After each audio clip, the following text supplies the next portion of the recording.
এই গাইস কিরম আছেন? আশা করি সবাই ভালো আছেন। আজকে আমি কিন্তু খুব সকালবেলা ঘুমোর থেকে উঠে কালকে কিন্তু জামগ্রাম আমি যাবার পারিনি, আমার পেট ফুলে যাওয়ার মতো হয়ে গেছে। তাই খুব সকাল সকাল আমি কিন্তু সব কিছু ম্যানেজমেন্ট করে চলে গেছি কিন্তু জামগ্রাম। দেখতে পারতেন দোকানপাট কিন্তু মেলাচ্ছে। আজকেই কিন্তু শেষ মেলা, আজকে পবিত্র শুক্রবারের দিন। দেরি করবেন না, সপরিবার নিয়ে চলে আসবেন এই জামগ্রামের মেলাত। আজকে কিন্তু মামা মাথায় নষ্ট, কারণ জীবনে পাবেন না কোনো কষ্ট।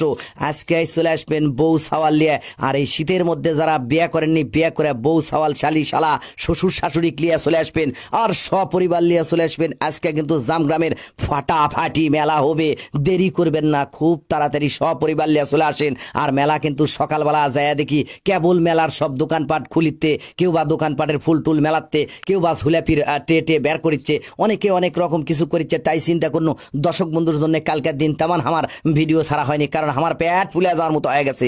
অবশ্যই দেরি করবেন না, আজকের ভিডিওটা টাইম লাইনে শেয়ার করবেন, বেশি বেশি করে শেয়ার করবেন, যেন আজকের মেলা সবাই সপরিবার আসবার পরে মেলার কিন্তু শেষ দিন আর শান্তি সুখের শপথ নিন। দেরি করবেন না, কারণ বছরের এই মেলাটা চলে গেলে আর পাবেন না। আমি আছি এখন কিন্তু জামগ্রাম, দেরি করেন না, সপরিবার নিয়ে চলে আসেন। আর মনের মতো মেলা, মেলা যা দোকানপাট আইতে ফুলের গাছ, প্রেমিক প্রেমিকা চলে আসছে জোড়া জোড়া। দেরি করেন না, আর খাবার মুখে রুচির, হাই রে মুখে রুচি নেয় মামা এত স্বাদকে। আর দেখবার পারতেন সকালবেলা সব দোকানপাট খুলে লিয়া বসিতে।